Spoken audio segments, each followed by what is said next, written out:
Hey guys, in this video, I am super excited to finally be giving you guys the review of this Sony's newest telephoto lens. This is the 70-350. So first things first, let's see how this thing comes packaged. A lot of cool things with this lens. As usual, there are manuals on the side, bubble wrapped. Move that. Whoa, this thing is long. It's also not very heavy. So there you are, Sony branded, all plastic lens hood, and back to the lens itself. So nice Sony branding on the side. Front, you get a plastic lens cap. The front lens element is almost perfectly flat. Relatively large element. Look at the colors though. They look pretty awesome. All the specs, 4.5 to 6.3, 70 to 350 G OSS. Minimum focusing distances, 67mm filter thread.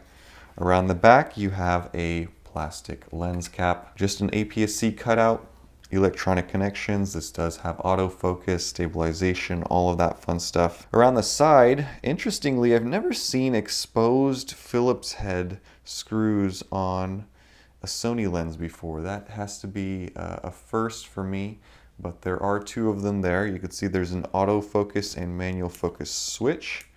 There's also an OSS, optical steady shot on and off switch. Here is that ever important focus hold button, which is really nice to use. I've been using that on the 16 to 55mm lens, and it is really nice for portrait work. Little G branding there on the side.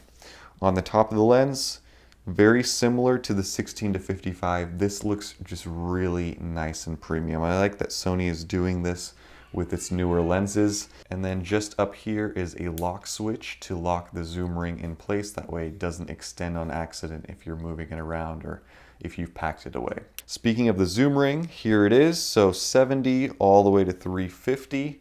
So it's not much of a rotation. It's actually pretty short, but you can see just how long this lens becomes at 350. Feels really smooth. It's also nice and heavy, so it doesn't feel like it's gonna fall back. And you can see I can shake this lens and try to get it to fall back, but it doesn't.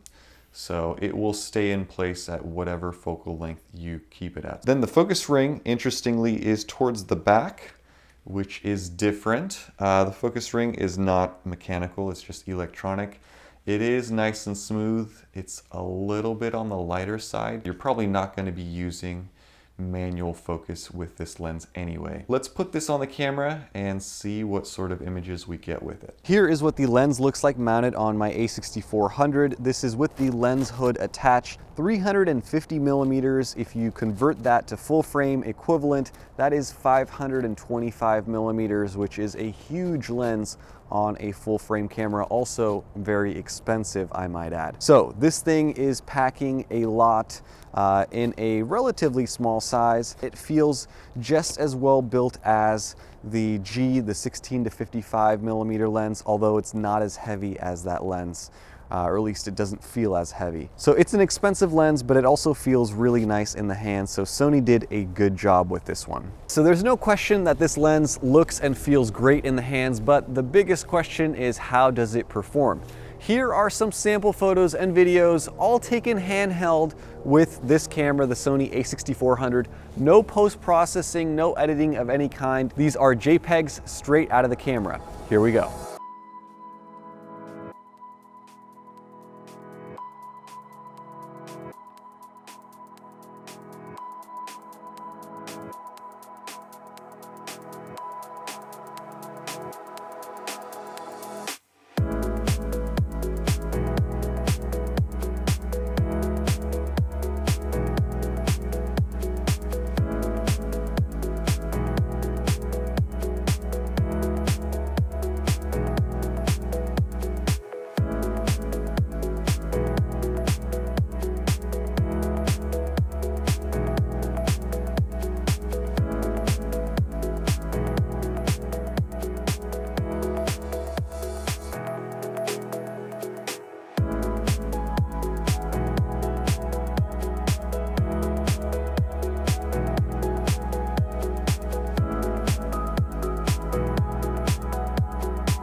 That is it for the sample photos and videos. This lens does impress.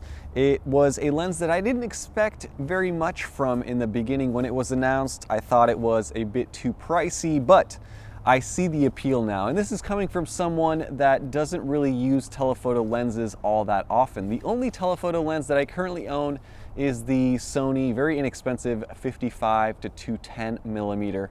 And I honestly very rarely use that lens. But this is definitely different. It feels just as premium as Sony's newest 16 to 55, although I will say the images are not quite as tack sharp. So let's talk about how sharp this lens is. Just for fun, really quickly, I took two side-by-side photos with this lens and my older telephoto, the 55 to 210, and here is the result. In the center and in the corners, you can see that this new Sony, the 70 to 350, is much sharper. There is noticeably more detail throughout the frame. Now, I decided to take this a step further by purchasing the full frame equivalent of this lens, which is the Sony 70 to 300 EOSS G lens. It's very similar in size to this lens. In fact, I'll show you here a side by side. It is a little bit thicker around, and it does weigh a little over 200 more grams than this smaller APS-C version,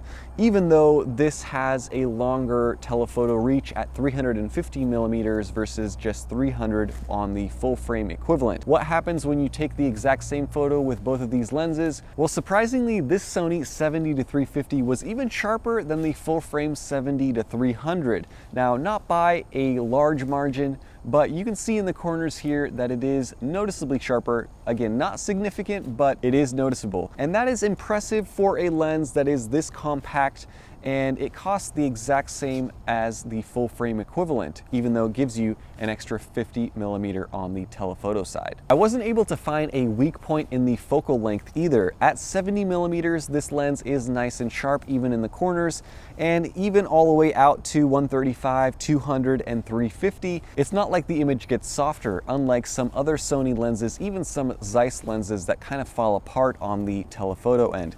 This lens stays nice and sharp all throughout. There isn't a single weak point that I noticed in my several weeks of testing it. Now, this is not a fast telephoto lens by any means. It's not a constant f2.8. The aperture ranges from 4.5 to 6.3. Although you can't shoot at f2.8 with this lens, you can still use it to get some pretty decent portraits because it's a telephoto lens. So if your subject is far enough and you zoom in all the way, you still get some decent background bokeh and decent subject separation. One of the best things about this lens is just how easy it is to use and how everything just works perfectly together. And what I mean by that is the focus ring is nice and easy to turn, although I really didn't use manual focus that frequently. I did a couple of times to get some close-up focus. Using the zoom ring was super duper easy. It's nice and solid. It feels very premium.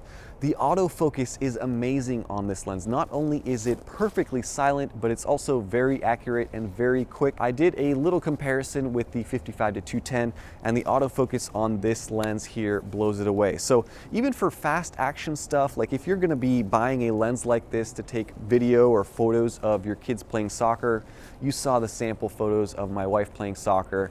I didn't really do very much to capture those shots. I literally just pushed the shutter, the autofocus, and the linear motors on this thing did the rest. So it's a really great lens from that standpoint.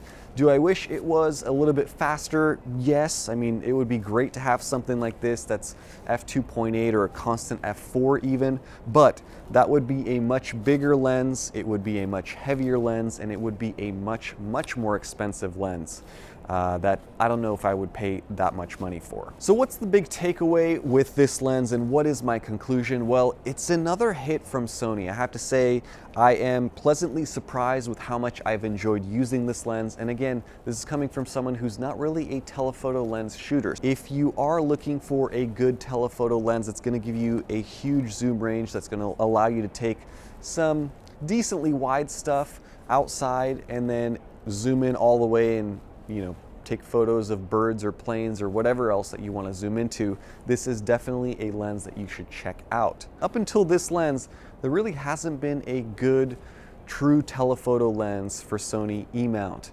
The 55-210 was out there, and there were a couple others, but they were really old designs from 5-6 years ago. I'm thinking about the 18-200 millimeter, among others. Again, those are old lens designs, and they really can't match up to the new thing that Sony is doing with these two brand new releases. So between the 16-55 and this 70-350, Sony has two great lenses that they've released back to back, and that is a good thing. So if you guys are interested in learning more about specs on this thing, pricing, I should mention pricing real quick. This lens is $1,000, which is a bit pricey.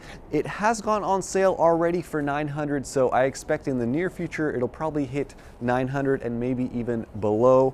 So definitely keep checking prices if you're in the market for it. But even at $1,000, if you use a telephoto lens on a regular basis, this is kind of a no-brainer buy. So let me know down in the comments what you guys thought of the samples and what you guys think of this lens. I know many of you have already purchased it, so always curious to hear and read your feedback, so post that down below. Check out the links down below to Amazon and B&H if you are in the market to buy this lens.